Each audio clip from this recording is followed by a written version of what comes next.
Ano ang sikreto para manalo ng malaki sa buhay? What do you think is the secret to win big in life? Simple lang po. Mag-umpisa ka ng maliit. Start small, start simple. Because I want you to remember, my dear friends, that tiny wins will lead you to your big victory.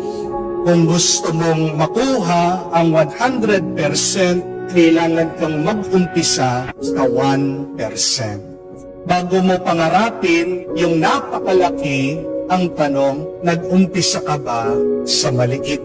Kung gusto mong malinis ang buong bahay, kailangan mong umpisahan sa kama mo. Di po ba? Kung gusto mong matapos lahat ng hinuhugasan mo, mag-umpisa ka sa isang platito. Kung tinatamad ka na maligo, edi maghugas ka muna ng paa, kamay o mukha mo. We must always look at the things that we can immediately do. And the small things in life can give us a sense of satisfaction and joy. When you can do the small things in your life, see, it will give you great joy. Huwag mong sasayanin yung lakas mo doon sa hindi mo kaya. Dahil pag sinubukan mong kagatin ang hindi mo makagat-kagat, mangangawit ka, masisira ang panga mo. Di po ba? Kaya napakarami sa atin ang nalulungkot, nadidepress. Bakit? Agad tinusubukan yung malaki, yung marami, yung hindi naman talaga kaya ng kanilang kakayahan. Start small, and someday, you will win big in life. Dahil mas mabuti na ang 1% kaysa sa 0%. Di po ba? Kahit na 1% yan, sabihin mo, at least hindi ka betlog, at least meron ka pa rin nagawa. Kahit na maliit, kahit na katiting. At yan po ang sinasabi ng ating Panginoon sa atin. That the kingdom of God, tingnan niyo po, kaharian ng Diyos, it is big, it is massive.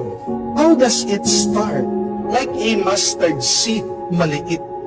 Kahit na maliit yan, bigyan mo ng panahon. Lalaki at pagtubo, pag namunga, sabi niya, lahat ng mga hayop dyan titira. Our salvation, my dear friends, starts small. Huwag mong mamaliitin ang mga maliliit na pwede mong gawin. God loves small things. Bakit gusto ng Diyos ang mga maliliit na bagay sa ating buhay? Kasi diyan niya pwedeng ipakita ang kanyang kapangyarihan. Kahit na maliit yan, iyan ang ginagamit ng Diyos para magpakita ng milagro. Kaya nga matuwa ka. Kailangan na maging masaya ka. Kahit na kakaunti ang nasa iyo, pera man yan, lupa man yan, lakas mo, alay mo sa Diyos. Papalakihin yan ng Diyos. Ang dami sa atin, nabibigo. Bakit? Kasi agad pinipilit, ninanais, pinapangarap, agad malaki. Tignan niyo po, gusto agad malaking pera. Nakarinig lang ng business, mag-invest ka dito. Nakita kasi patong-patong yung pera dun sa lamesa. Wow! Naisip, gusto ko din nun. Pinakita yung sasakyan. Binigay mo yung pera mo sa amin, magkakaroon ka rin ng ganyan na sasakyan. No? Sports car. Wow! Pero tingnan niyo po kung ano nangyari.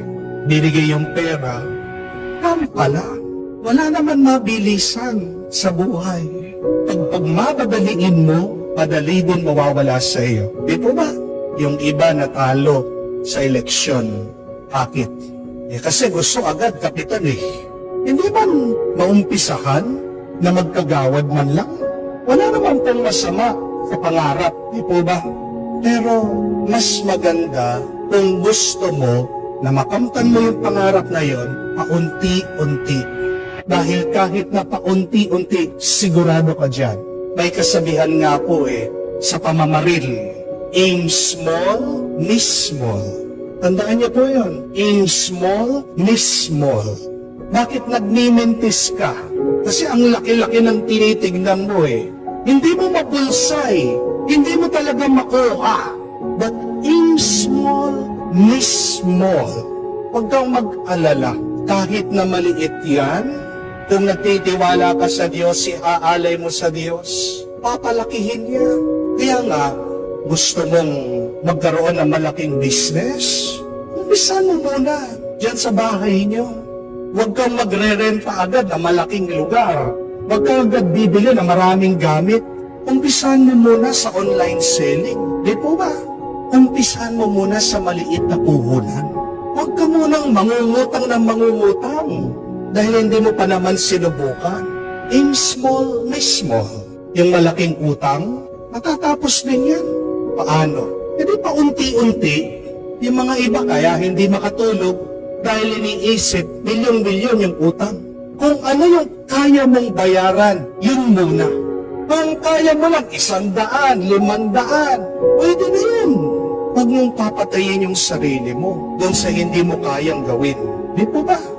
Kahit na kaano pa kalaki yung away nyo, pero kung pagsusumikapan nyo araw-araw, you will try to forgive each other, be patient with each other, reconcile. Paunti-unti, pag mong bibilisan, kung maniniwala ka sa Diyos, tutulungan ka niya. Ano yung 1% na pwede mong gawin ngayon? Doon ka muna. Pinibigyan ka ng lakas ng Diyos para makamtan mo, para magawa mo yung dapat mong gawin. Yung hindi mo kaya, hayaan mo siya. Allow God to do the heavy lifting. Remember, you are not God. Di tayo ang Diyos. Binigyan tayo ng buhay ng Diyos. Buhayin mo ang buhay na ito doon sa kaya mo. Pero doon sa hindi mo kaya, hayaan mo siya. Dahil siya din naman ang nagpapatubo. Siya din naman ang nagpapaulan ng grasya. Kahit 1% lang, yun muna yung iyong gawin. Iwasan mo naman yung 0%. Di po ba? Yun yung nakakalungkot. Dahil yung mga iba sa atin, sumuko na. Kahit yung 1% na alam nila na pwede nilang gawin, umaayaw na. Diyan nalulungkot ang Diyos. Kung sa kakaunti, sa maliit, meron kang magagawa, gawin mo. Alay mo sa Diyos, pabasbas mo sa Diyos, magkakaroon ng milagro. Pero wag na wag kang susuko.